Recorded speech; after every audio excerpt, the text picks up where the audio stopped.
ஜீவனாம்சம் 40 லட்சம் ரூபாய் மாசம் மாசம் ஆர்த்திக்கு கொடுத்துடணுமா?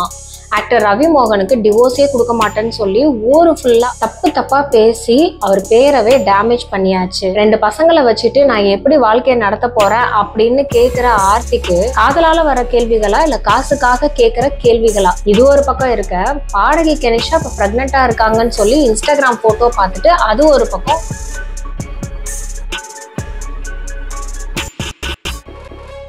ஆமா, ஆர்த்தி எதுக்கு இவ்ளோ பிடிவாதமா ஆர்கியூமெண்ட் பண்றாங்க? சரி, அப்படியே ரவி மோகன் கெனிஷா விட்டுட்டு ஆர்த்தி கூட இவ்ளோ பிரச்சனை ஆனதுக்கு அப்புறமா சந்தோஷமா வாழ முடியும்னு நினைக்கிறீங்களா? இத பத்தி டீடைல்டா டிஸ்கஸ் பண்ணலாம் வாங்க. சைடு கேப்ல சைக்காலஜி கத்துக்கலாமா? ரிலேஷன்ஷிப் சைக்காலஜி பத்தி தெரிஞ்சுக்கலாம். 5 வருஷம் 10 வருஷம் நல்ல ஃப்ரெண்டா இருந்து அதுக்கப்புறம் காதலா மாறி கல்யாணத்துக்கு அப்புறமா, காதல்ல இருந்து கல்யாணத்துக்கு அப்புறமா திருப்பி ஒரு 10 வருஷம் 15 வருஷம் இப்படி டோட்டலாவே 30 வருஷத்துக்கு மேல தெரிஞ்சிருந்த ஒரு நட்பு, காதல், கல்யாணம்ன்ற உறவுகள் திடீர்னு கசந்து போறதுக்கு என்ன காரணமா இருக்கும்? இப்போ ஆக்டர் ரவி மோகன் அண்ட் ஆர்த்தி இவங்க 2 பேருமே நல்லா தெரிஞ்சு பழகி ரொம்ப வருஷமா காதலிச்சு கல்யாணம் பண்ணி கல்யாண வாழ்க்கையிலுமே ரொம்ப வருஷம் நிலைச்சு இருந்தவங்க. அதுவும் இல்லாம கொஞ்சம் வருஷத்துக்கு முன்னாடி குறும்பா சாங்ஸ் எல்லாரோட ஃபேவரட் சாங்கா இருக்கும். ஒரு அப்பா மகன் ரிலேஷன்ஷிப் எப்படி இருக்கணும் அப்படிங்கிறதுக்கு உண்மையாவே ஜெயம் ரவியும் ஜெயம் ரவியோட மகன் அவங்க 2 பேருமே இருக்கிற ஒரு பாடலா வந்துட்டு தந்திருந்தாங்க. ஸோ இதெல்லாம் பாக்குறப்ப ரொம்ப ப்ரௌட் மொமெண்டா ஜெயம் ரவி மேல ஒரு நல்ல ஒப்பீனியன் எல்லாருக்குமே இருந்திருக்கும். இந்த ரவி மோகன் அப்படின்னு அவரோட பேரை மாத்திக்கிறதுக்கும் ஒரு சில காரணங்கள் இருக்கு. இப்போ ஸ்டேஜஸ்ல எல்லாம் பாத்தீங்க அப்படின்னா என்னோட இந்த வெற்றிக்கு காரணம் என்னோட மாமியாரு, என்னோட மனைவி, என்னோட காதல் மனைவி. இன்னும் கொஞ்சம் ஒரு வருஷத்துக்கு முன்னாடி பாத்தீங்கன்னா இவங்க 2 பேருமே கொடுத்திருந்த இன்டர்வியூ பிஹைண்ட் வுட்ஸ்ல வந்துட்டு 2 பேரும் ஒரு நல்ல தம்பதியாரா அவ்வளவு அழகா இன்டர்வியூ கொடுத்திருப்பாங்க. ஒருத்தருக்கு ஒருத்தர் எந்த அளவுக்கு புரிஞ்சு வச்சிருக்காங்க அப்படிங்கிற கேள்விகளுக்கு எல்லாம் மாத்தி மாத்தி பதில் சொல்லியிருப்பாங்க. அப்ப எங்க இருந்து வந்துச்சு இந்த பிரச்சனை? இந்த கெனிஷானாலதான் பிரச்சனை. அந்த பாடகி கெனிஷா அவங்க ஹீலரு, அதனால ஜெயம் ரவிக்கு ஏதோ பிரச்சனை இருந்தது. அவங்க ஹீலிங்காக போனாங்க. அவங்க ஹீலரா மயக்கி ஜெயம் ரவியை கைக்குள்ள போட்டுக்கிட்டாங்க. அவங்க காசுக்காக தான் ரவி மோகன் கூட பழகுனாங்க. இந்த மாதிரி குற்றச்சாட்டுகள்லாம் வைக்கிறாங்க. நல்லா புரிஞ்சுக்கோங்க, எவ்வளோ செலிபிரிட்டிஸ் இருக்காங்க, எவ்வளோ பேர் எத்தனையோ பேர் படங்கள்ல நடிக்கிறதா இருக்கட்டும், யதார்த்தமான வாழ்க்கையிலேயே நம்ம பார்க்கலாமே. ஐடி ஃபீல்ட்ல கல்ச்சர் அப்படிங்கிறதுக்கு அவ்வளோ இம்பார்ட்டன்ஸ் கொடுக்க மாட்டாங்க. ஏன் அப்படின்னா அங்க நைட் ஷிஃப்ட்ல அதிகமான பெண்கள் வேலை பார்க்குற மாதிரி இருக்கும். அங்க ஆண்கள் பெண்கள்னு சொல்லிட்டு ஒரு பாகுபாடு இல்லாம ஒரு நல்ல ஹெல்தி ஃப்ரெண்ட்ஷிப் ரிலேஷன்ஷிப்பை அங்க கிரியேட் பண்ற ஒரு பிளாட்ஃபார்மா தான் இருக்கும்.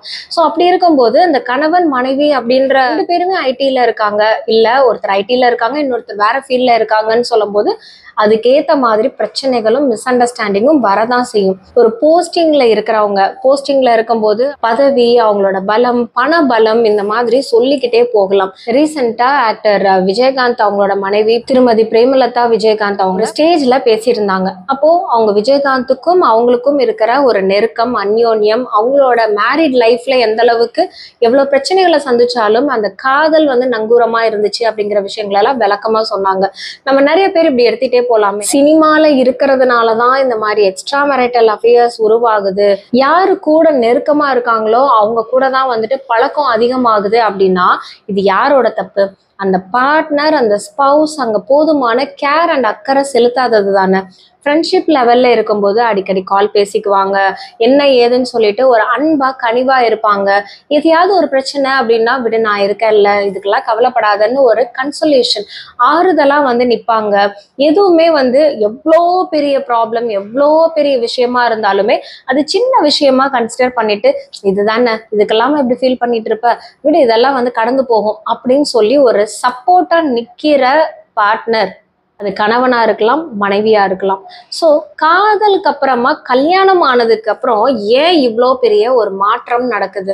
மாற்றம் எங்க நடக்குது? ஒரு இண்டிவிஜுவாலிட்டிய, ஒரு தனி மனித சுதந்திரத்தை இழக்கிறதுனால அந்த மனிதன் அவங்க ரொம்ப ஃப்ரஸ்ட்ரேட் ஆயிடுறாங்க. ஆர்த்தி அவங்களுக்கு சப்போர்ட்டா திரையுலகமே திரண்டு வந்துச்சு அப்படின்லாம் நியூஸ்ல கேள்விப்படுறோம்ல. இப்போ ஆர்த்தி ஒரு பெண்ணா இருக்கிறதுனால, ஏன்னா நம்ம நாட்டுல தான் கல்யாணம் அப்படின்னும் போது பெண்ணு தான் பாதிப்பாங்க, டிவோர்ஸ் ஆகும்போது அந்த பெண்ணுக்கு தான் நஷ்டீடு கொடுக்கணும், பெண்கள் பெண்கள் அப்படின்னு சொல்லிட்டு அந்த பெண்களை நம்ம ஓவர் பேம்பர் பண்றோம் தான் சொல்லலாம். அப்ப ஆணோட மனநிலை இப்போ இந்த இடத்துல வந்து இன்னும் சொல்ல போனா இந்த கணவன் மனைவி பிரச்சனைக்குள்ள மாட்டிக்கிட்டு இந்த 2 பசங்களோட மனநிலை, அவங்க குழந்தை பருவத்துல இருந்து இப்ப டீனேஜ் பருவத்துல போற பசங்களுக்கு இந்த விஷயங்கள் எல்லாமே மனசுல பாதிக்கப்பட்டு, இல்ல ஃப்ரெண்ட்ஸ் கிட்ட புல்லிங் ஆகி ஸ்கூல்லயோ காலேஜ்லயோ வெளியில போகும்போது இன்னும் உங்க அம்மா அப்பா பிரிஞ்சுட்டாங்களா, டிவோர்ஸ்டா, செப்பரேட்டடா, இப்படி எல்லாம் கேள்வி கேட்கும் போது அவங்களோட மனசு எந்த அளவுக்கு வேதனைப்படும் நீங்களே யோசிச்சு பாருங்க. பல வருஷங்களுக்கு முன்னாடி சின்ன வயசுலயே கல்யாணம் பண்ணி வச்சிருவாங்க. சைல்டு மேரேஜ், ஒரு 12 வயசு 13 வயசு இந்த மாதிரி சின்ன வயசுல கல்யாணம் பண்ணி கொடுக்கறவங்களுக்கு அந்த விவரம் பத்தாது, உடல் அளவுலயும் சரி மனதளவுலயும் இல்ல ஒரு குடும்பம் நடத்துற பக்குவமும் அவங்களுக்கு இருக்காது. அதனால நிறைய பிரச்சனைகள் வரும். இன்னும் ஒரு சில பேருக்கு வெளி உலகமே தெரியாமையே வாழ்ந்துட்டு போயிருக்கவங்களும் இருக்காங்க.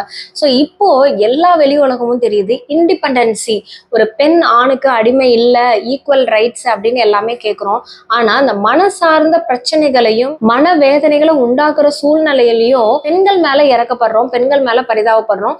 இதே இது ஒரு ஆணை வந்துட்டு அவன் பாரு திமிரா பண்றான், அந்த பொண்ணை ஏமாத்திட்டான், கல்யாணம் பண்ணிட்டு அவனை விட்டுட்டு போயிட்டான், அந்த பொண்ணு நீ குழந்தைங்களை வச்சுக்கிட்டு என்ன பண்ணும் அப்படிங்கிற அனுதாபமும் எல்லாரும் மத்தியிலையும் கிரியேட் ஆகுது. ஆனா அஸ் அ சைக்காலஜிஸ்டா இப்ப நான் நியூட்ரலா தான் பார்க்கணும். இது வந்து ரவி மோகன், இது ஆர்த்தி, இவங்க கெனிஷா அப்படின்னு பாக்குறத காட்டிலும் இப்ப நம்மளோட காமனரோட லைஃப்க்கு இதுல இருந்து நம்மளுக்கு என்ன ஒரு மெசேஜ் எடுத்துக்கலாம், இந்த வீடியோ பாக்குற வியூவர்ஸ் நீங்க இதுல இருந்து என்ன ஒரு யூஸ்ஃபுல்லான இன்ஃபர்மேஷன் எடுத்துக்கலான்றது தான் என்னோட பெர்ஸ்பெக்டிவ். நான் பார்த்த கேஸ் ஸ்டடீஸ்ல நிறைய பேர் கப்புள் கவுன்சிலிங்க்கு வராங்க, டிவோர்ஸ் கேசஸ்க்கு வராங்க. கவுன்சிலிங்ல வர்ற அந்த கேசஸே நம்ம எடுத்து பார்க்கும்போது கணவன் மனைவி அப்படிங்கிற அவங்களுக்குள்ள இந்த டிவோர்ஸ் அளவுக்கு போற பிரச்சனை, சின்ன சின்ன பிரச்சனைகளை அவங்க பெருசாக்கி டிவோர்ஸ் அளவுக்கு கொண்டு போறாங்க அப்படின்னா அதுக்கு முக்கிய காரணம் என்ன தெரியுங்களா?